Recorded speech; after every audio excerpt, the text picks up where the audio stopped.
और अब बात करते हैं ओमिक्रॉन से दहशत की। जी हां, कोरोना महामारी दुनिया का पीछा छोड़ने का नाम नहीं ले रही है। अभी डेल्टा वेरिएंट से मुक्ति नहीं मिली थी कि ओमिक्रॉन नाम के इस नए वेरिएंट ने एक बार फिर से पूरी दुनिया में हड़कंप मचा दिया। दक्षिण अफ्रीका में कोविड-19 के इस नए वेरिएंट का नाम है ओमिक्रॉन, जिसके भारत में अब तक 30 से 32 मामले सामने आ चुके हैं। कैसे रखनी होगी सावधानी और कैसे बचना होगा इस नए वेरिएंट से, ये रिपोर्ट देखिए।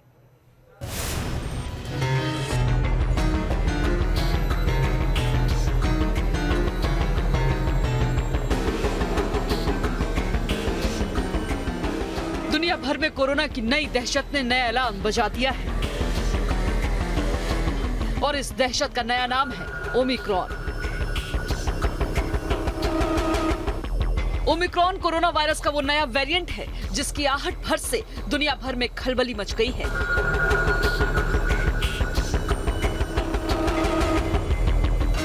दुनिया के करीब 60 देशों में अपनी मौजूदगी दर्ज करवाने वाले मौत के इस वायरस के भारत में 32 मामले सामने आ चुके हैं, जिनमें से मुंबई से 3 और 4 पिंपरी चिंचवाड़ नगर निगम से है। 24 नवंबर को पहला केस ओमिक्रॉन का साउथ अफ्रीका के गौटैंग प्रोविंस में नोट किया गया था और 26 जनवरी को, यानी कि अधिक टाइम ना लेते हुए भी 26 जनवरी को WHO ने उसको वेरिएंट ऑफ कंसर्न के रूप में घोषित किया। माननीय प्रधानमंत्री जी के लेवल पर जैसे ही यह न्यूज आई, एक डिटेल्ड इसके बारे में रिव्यू किया गया। इसके इम्प्लीकेशन को एनालाइज करते हुए देश में कोविड से संबंधित क्या कार्य करें उसके संबंधित दिशा निर्देश दिए गए। साथ ही देश की travel advisory, international travel advisory को रिवाइज किया गया, जो कि 1 दिसंबर से एप्लीकेबल है। हमारे देश में पहले 2 केस जो कि कर्नाटक से आए थे, उनको 2 दिसंबर को नोट किया गया। आंकड़ों पर नजर डालें तो ओमिक्रॉन के सबसे ज्यादा 17 मामले महाराष्ट्र से सामने आ चुके हैं। इसके बाद राजस्थान में 9, गुजरात में 3, कर्नाटक में 2 और दिल्ली से 1 मामला सामने आ चुका है, जिसने राज्यों के साथ केंद्र सरकार की चिंता बढ़ा दी है। 52% से अधिक केसेस केरला स्टेट से नोट किए जा रहे हैं। अगर हम एक्टिव केसेस की एक एनालिसिस करें तो पाते हैं कि जहां 10,000 से अधिक एक्टिव केसेस देश में अभी हैं, ऐसी केवल 2 स्टेट हैं, जिसमें कि केरला, जहां पर 41,000 के करीब केसेस एक्टिव केसेस की दृष्टि में है। साथ ही महाराष्ट्र में 10,161 केसेस हैं। Approximately 10.7% of active cases in the country are primarily in Maharashtra. Omicron के चलते पूरी दुनिया में अब कोरोना की नई लहर का खतरा कई गुना बढ़ चुका है, क्योंकि इससे पहले दुनिया में कोरोना की जो आखिरी लहर आई थी वो डेल्टा वेरिएंट के चलते थी। अप्रैल के महीने में हिंदुस्तान में कोरोना की दूसरी लहर डेल्टा वेरिएंट ही लेकर आया था।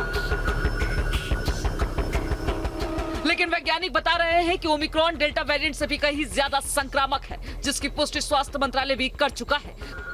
अधिक case positivity is an indication की spread of infection is higher, और जहां जरूरी है कि हम अपनी टेस्टिंग बढ़ाएं, अर्ली आइडेंटिफिकेशन पर फोकस करें और उन केसेस को फैलने से रोकें।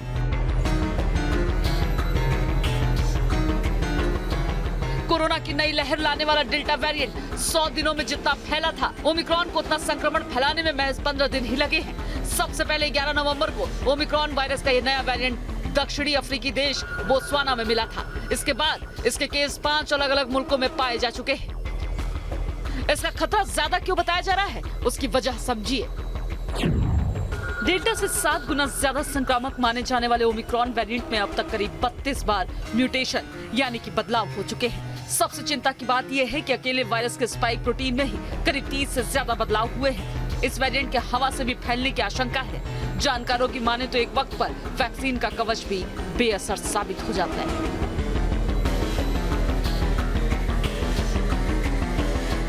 ओमिक्रॉन डेल्टा वेरिएंट से करीब 7 गुना ज्यादा संक्रामक, यानी ये डेल्टा से 7 गुना तेजी से फैलता है। इस साल अप्रैल में भारत में कोरोना की जो दूसरी लहर आई थी, उसे डेल्टा वेरिएंट ही लेकर आया था।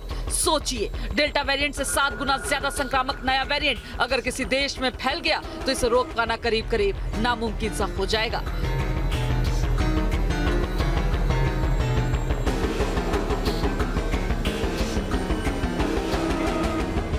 कोरोना के नए वेरिएंट के सामने आने के बाद भारत में सतर्कता पहले से ज्यादा बढ़ा दी गई है। खास तौर से एयरपोर्ट पर सबसे ज्यादा सावधानी बरती जा रही है और विदेश से आने वाले लोगों पर खास नजर रखी जा रही है। इसके साथ ही केंद्र ने राज्य और केंद्र शासित प्रदेशों की सरकारों को कोविड-19 की टेस्टिंग बढ़ाने, स्वास्थ्य सेवा के बुनियादी ढांचे और जीनोम सीक्वेंसिंग को बढ़ाने का भी निर्देश दिया है ताकि मौत के इस वायरस पर वक्त रहते काबू पाया जा सके। Team news nation.